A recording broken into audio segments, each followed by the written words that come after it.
Buenas noches amigos, ¿cómo están todos? Los saludo nuevamente. Gracias por conectarse a esta transmisión y en esta sección estamos estudiando el tema del bautismo en el Espíritu Santo. En transmisiones anteriores hemos abarcado las primeras partes de este tema y hoy vamos a concluir el tema haciendo un pequeño resumen de lo que hemos visto, muy corto porque lo invito a que vea las transmisiones anteriores, y respondiendo a la pregunta ¿para qué? ¿Para qué ser bautizados en el Espíritu Santo? Así que conéctese conmigo y vamos a iniciar. Hemos dicho respecto a este tema en transmisiones anteriores que se trata de un suceso que ocurre después de la conversión. La transmisión pasada expuse el punto de vista que en algunos grupos de creyentes existe acerca de que eso no es así. Pero hoy no voy a continuar explicando ese punto de vista, lo invito a que vea la transmisión pasada donde explico ese punto de vista particular que algunos hermanos en la fe sostienen acerca de que el bautismo en el Espíritu Santo se da en el momento de la conversión y nunca se vuelve a repetir, que lo que sucedió en el Pentecostés sucedió una sola vez y que no se repite en la actualidad. No es esa nuestra postura principal, no es esa la manera en que yo personalmente veo la situación doctrinal de la palabra, sino que los hechos cronológicos de la Biblia me dejan ver con claridad que hubo creyentes que recibieron el bautismo en el Espíritu Santo después de ya ser creyentes, como es el caso de los apóstoles, como es el caso de las personas en Samaria, como es el caso de las personas en Éfeso en Hechos capítulo 19, Samaria en Hechos capítulo 8 y así en varias ocasiones en el Nuevo Testamento. Así que la evidencia bíblica, como veo yo la palabra, nos indica que sí existe ese bautismo en el Espíritu Santo para creyentes que ya han sido regenerados previamente. Fue el caso de los apóstoles en Hechos capítulo 2. ¿Qué sucedió en aquella época? Sucedió que en Hechos capítulo 2 los apóstoles reciben el poder del Espíritu Santo, se manifiesta a través de algunos dones, a través de el poder que se le da a los apóstoles para predicar con autoridad la palabra. Luego la iglesia como que no vive eso durante un tiempo en Hechos capítulo 3 y demás, pero en Hechos capítulo 4 vuelve a ocurrir. Vuelve a ocurrir y en esta ocasión el Espíritu Santo y el bautismo en el Espíritu Santo provoca que específicamente Hechos 4 nos dice predicaran la palabra con denuedo. Con denuedo significa con valentía, con insistencia, una manera intensa de predicar la palabra. Lo hacían con denuedo una vez eran bautizados en el Espíritu Santo los creyentes. Así sucedió en varias ocasiones y creemos que debe continuar esa característica dentro de la iglesia a lo largo de su historia y ha sido así gracias a Dios. Basta con estudiar la historia de los avivamientos de la iglesia cristiana y casi que en cada siglo han habido grupos de cristianos que han experimentado alguna clase de avivamiento. Y aquí respondo la pregunta que queremos responder hoy. ¿Para qué el bautismo en el Espíritu Santo? Bueno, a nivel individual, un creyente que es bautizado en el Espíritu Santo va a predicar la palabra con más denuedo, va a tener la bendición de parte de Dios de predicar la palabra con una autoridad especial, con resultados diferentes a los que habitualmente un creyente de buen testimonio, no estoy diciendo que un creyente pecador tenga, un creyente de buen testimonio que no ha recibido el bautismo en el Espíritu Santo seguramente predicará y predicará incluso muy bien, pero los resultados de él no van a ser los mismos. ¿Qué ocurre entonces con los avivamientos? Los avivamientos no son otra cosa que el momento histórico de algún lugar, en algún lugar, donde muchos creyentes reciben el bautismo en el Espíritu Santo. Eso ocurrió en Pentecostés, no lo recibió solo Pedro y Juan.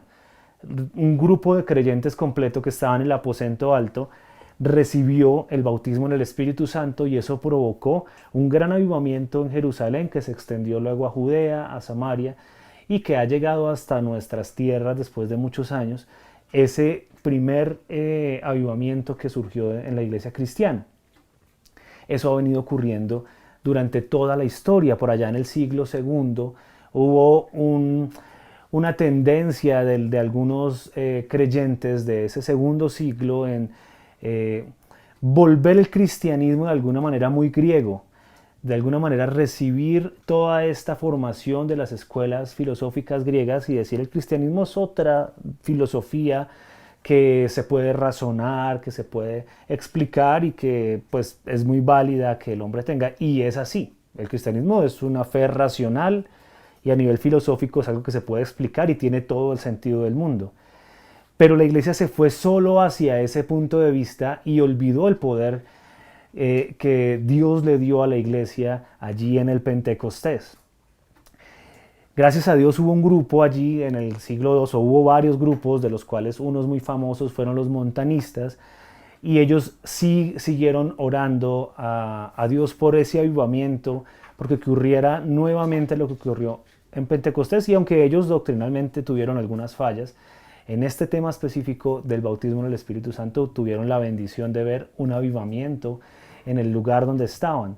Incluso un hombre muy pensador de los padres de la iglesia, Tertuliano, terminó sus días volcándose a este grupo, empatizando con el grupo de los montanistas, porque dijo, reconozco que efectivamente se puede dar que la iglesia reciba ese poder. De hecho, no es que la iglesia reciba ese poder, quiero decirle que la iglesia tiene ese poder, que la iglesia de Cristo, los creyentes y seguidores de Cristo a lo largo de la historia tenemos y contamos con ese poder, pero lo que ha sucedido a lo largo de la historia es que ese poder se ha olvidado y la iglesia ha tratado de jugar las reglas del juego sin esa, digamos, sin esa capacidad o ese poder que puede dar el Espíritu Santo en determinado momento. Algunos creyentes que a lo largo de la historia lo han experimentado, han visto y han sido testigos de cómo ese poder es real en la iglesia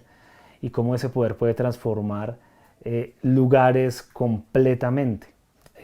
Por allá en el siglo III hubo un avivamiento famoso en el norte de África y bueno, a lo largo de la historia gente llena del Espíritu Santo ha presenciado avivamientos en todo el mundo, en África, por ejemplo sucedió en el norte de África, siglos después en el Congo, en Sudáfrica también hay testimonios, en Irlanda, en Gales, en Inglaterra, en Estados Unidos, en Francia.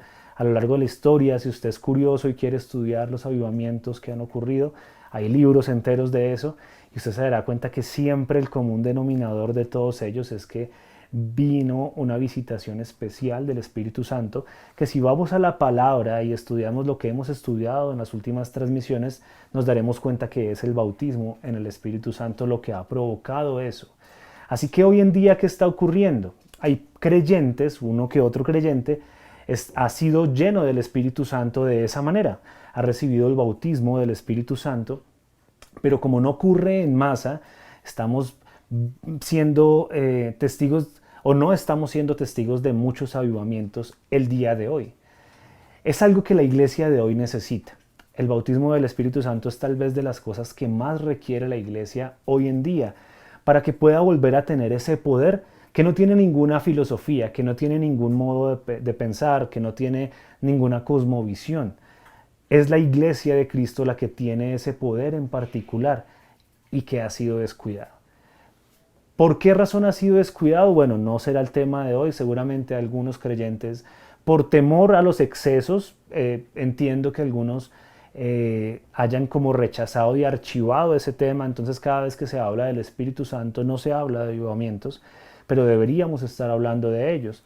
Que los excesos no hagan que la iglesia reprima ese poder del cual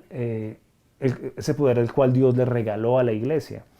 Me gusta como Martin Lloyd-Jones en el libro Gozo Inefable, que ya lo he citado un par de veces, dice la siguiente pregunta: ¿a cuántas iglesias del día de hoy se le podría escribir una carta como la que se le escribió a la iglesia de Corinto? Cuando uno lee y estudia el Nuevo Testamento y lee las cartas que Pablo escribió a la iglesia en Corinto, uno dice, esa iglesia era una boleta, esa iglesia era terrible.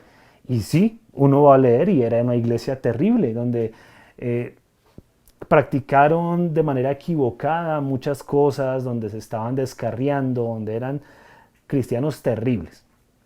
Pero la pregunta de Martin Lloyd Jones va a lo siguiente: ¿a cuántas iglesias hoy en día se les podría exhortar de esa manera?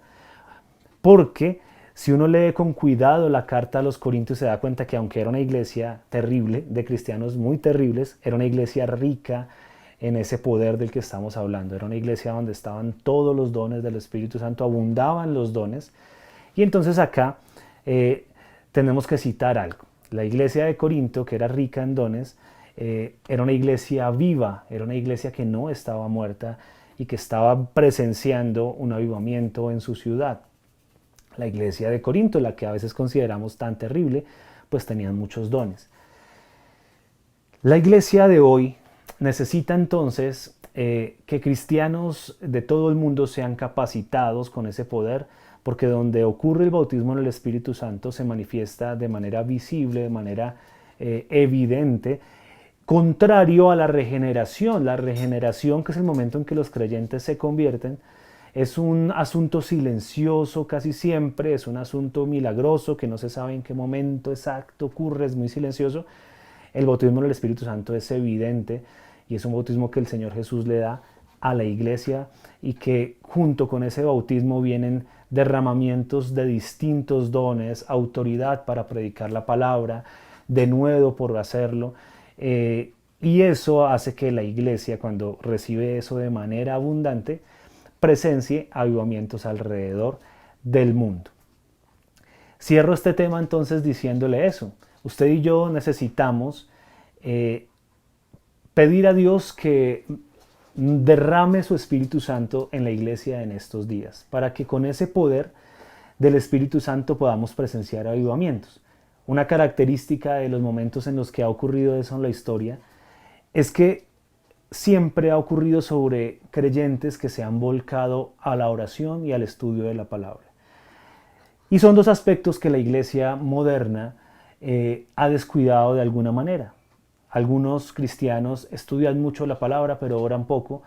Otros oran mucho, pero estudian poco la palabra. Así que el llamado a la iglesia de hoy es estudiar la palabra, orar y poder empezar a obedecer lo que dice la Escritura, para que en creyentes obedientes que están así como los cristianos estaban orando en el aposento alto cuando ocurrió el Pentecostés, puedan experimentar que el Espíritu Santo viene sobre ellos. Así que su labor y mi labor es empezar a pedir a Dios que vuelque nuestros corazones a la oración, al estudio de la palabra, y que en una de esas Él nos regale ese maravilloso regalo del bautismo en el Espíritu Santo. Cierro diciendo que el bautismo en el Espíritu Santo no ocurre porque los cristianos, a través de la oración y la palabra, como que despierten una fuerza que está ahí oculta, que está dormida, como si fuera, no sé, un poder de la Pachamama o alguna cosa así. No se confunda. No es que los cristianos con la oración y la palabra despierten algo que está dormido, porque el Espíritu Santo de ninguna manera está dormido. Lo que ocurre es que en creyentes que se vuelcan a la oración y la palabra, son creyentes que son más propensos a que Dios, en su soberanía, en su prerrogativa, porque Él quiera darnos ese regalo. Así que lo animo a usted a que empecemos a pedir a Dios el poder del Espíritu Santo. Y si por casualidad ustedes de aquellos hermanos que de pronto son de ese grupo que he explicado en otras emisiones, que piensa que el bautismo en el Espíritu Santo no es una segunda experiencia que tienen los creyentes luego de la regeneración, le invito a que estudie por su cuenta la cronología de los hechos en los que el Espíritu Santo fue dado a la iglesia. Me despido de esa manera de esta transmisión. Cerramos el tema del bautismo en el Espíritu Santo, pero si usted quedó con alguna duda, con alguna inquietud, lo invito a que de todas maneras nos la haga llegar y estaremos resolviéndosela ahí por las redes sociales o demás. No se le olvide que acá seguimos estudiando y que son bienvenidas todas esas preguntas. Nos vemos en la próxima emisión. Chao.